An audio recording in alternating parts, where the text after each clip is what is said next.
savez que nous sommes en pleine période électorale, donc je voudrais évoquer un sujet un peu grave, un peu touchy, que nous n'avons pas prévu d'évoquer, mais quand même, nous avons une photo choc, c'est le cas de le dire. La voici. Comment appelez-vous ceci? Je crois... Alors...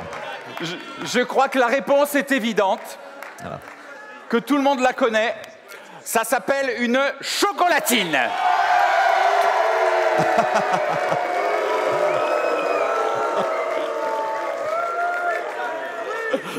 Attends, on peut faire main levée, hein? Alors... Ok, main levée pour chocolatine. Ok, c'est tout.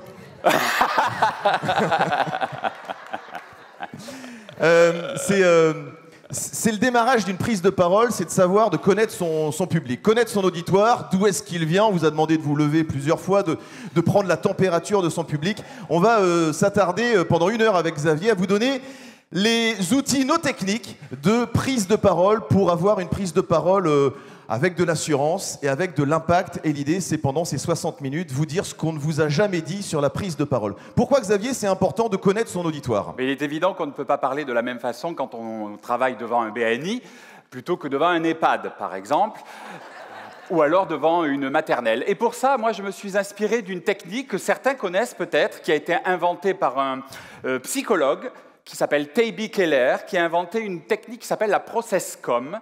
Cette technique avait été commandée par la NASA parce que quand les hommes et les femmes sont en capsule, ils ne peuvent pas s'engueuler. Ça n'est pas possible, ils ne peuvent pas s'en aller en claquant la porte. Et il avait décrypté 6 genres de personnalités qui peuvent travailler ensemble. Nous avons tous ces personnalités-là en nous, avec une base et une phase, et les 4 autres personnalités. Et Taby Keller a détecté 6 personnalités générales. Vous allez certainement, quand je vais les évoquer rapidement, parce que la ProcessCom fait l'objet de grandes formations, mais je vais les évoquer rapidement, vous allez détecter chez les autres, chez votre entourage, chez vos collègues, les personnalités dont je parle. Il y a d'abord l'empathique. L'empathique, c'est celui dès le matin qui va vous proposer du café, qui va vous parler de sa vie personnelle, qui va vous poser des questions sur votre vie personnelle, qui va vous faire des remarques sur votre habit, votre vêtement, la façon dont vous vous habillez. Ça, c'est l'empathique. Généralement, dans une entreprise, l'empathique... Alors attention, on parle de qualité. Taby Keller avait pensé que tout le monde était fait que de qualité qui devenait défaut en état de stress. L'empathique, lui, il va avoir comme défaut de devenir un peu angoissé, un peu stressé lorsqu'il a des échéances. Il va falloir le calmer en lui disant qu'on l'aime beaucoup et il vous aime beaucoup. À l'inverse de ça, vous avez le travaillomane. Le travaillomane, lui, il déteste qu'on l'aime pour ce qu'il est. Il adore qu'on l'aime pour son travail. Il ne va pas falloir lui dire « tu es belle » ou « tu es beau », il va falloir lui dire « tu as fait du bon boulot ». Le travaillomane, il va être synthétique, il va composer beaucoup, il va sourcer beaucoup son travail, ça va être un excellent expert comptable, par exemple, le travaillomane. En revanche, il n'est pas franchement chaleureux. C'est genre Alain Juppé, vous voyez ? Ensuite, on a peut-être des travaillomanes, là. Ah oui, on en a certainement des travaillomanes. Et surtout, on les détecte. On les détecte chez les autres. On a du mal à savoir ce qu'on est exactement parce que c'est plus difficile puisqu'on a tout en nous. Ensuite, il y a le persévérant. Alors, le persévérant, c'est bien simple.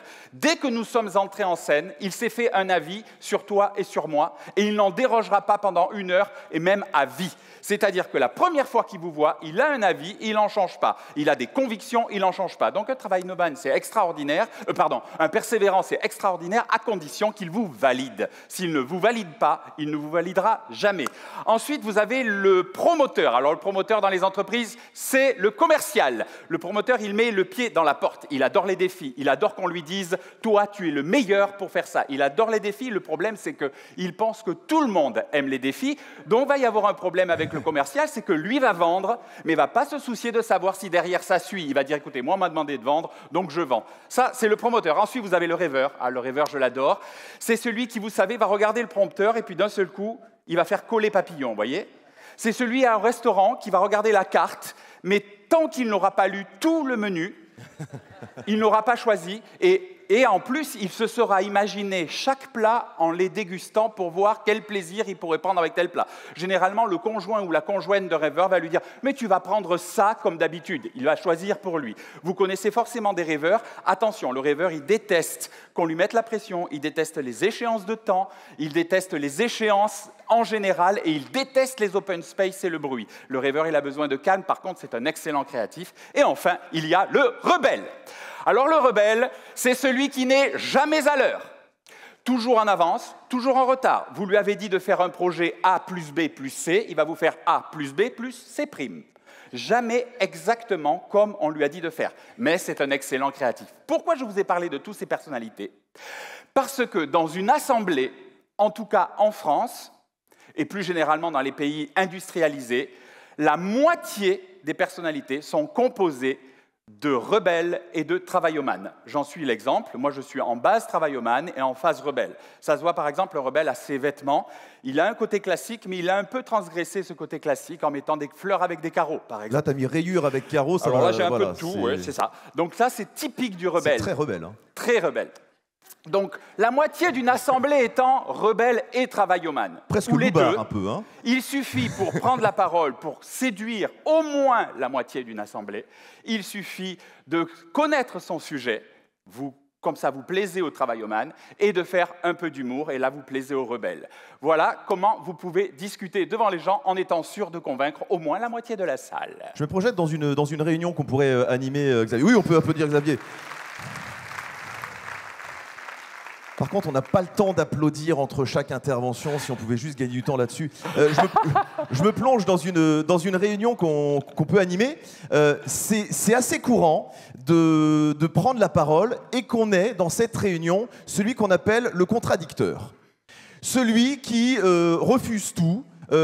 Alors, on l'aime pas parce qu'évidemment, il va nous challenger, j'allais dire nous chatouiller, mais c'est presque horrible. plus que ça. Mais pourquoi est-ce qu'il est hyper important finalement, Xavier? Pourquoi il peut être notre allié, ce contradicteur? Moi, je me suis inspiré de Voltaire. Vous savez, Voltaire, il a dit cette très belle phrase « Je ne suis pas d'accord avec ce que vous dites, mais je me battrai jusqu'au bout pour que vous puissiez le dire. » C'est le principe même de la démocratie. Eh bien, le contradicteur, vous savez, c'est le comptable qui va vous contrôler vos chiffres. Alors ça vous énerve qu'on contrôle les chiffres, mais il va quand même vous éviter quelques erreurs. Et donc, la contradiction, et je le dis souvent aux hommes et aux femmes politiques que je coach, parce que quand ils vont devant les plateaux télé, ils ont souvent un journaliste qui est contre eux. En fait, il n'est pas contre eux. Il leur permet de développer leur argument. Et il faut toujours prendre le contradicteur comme un allié. Et même dans une salle, même dans un groupe, même dans une réunion, le contradicteur, à moins de le canaliser, bien sûr, parce que s'il est sans arrêt en train de râler, ça ne porte rien.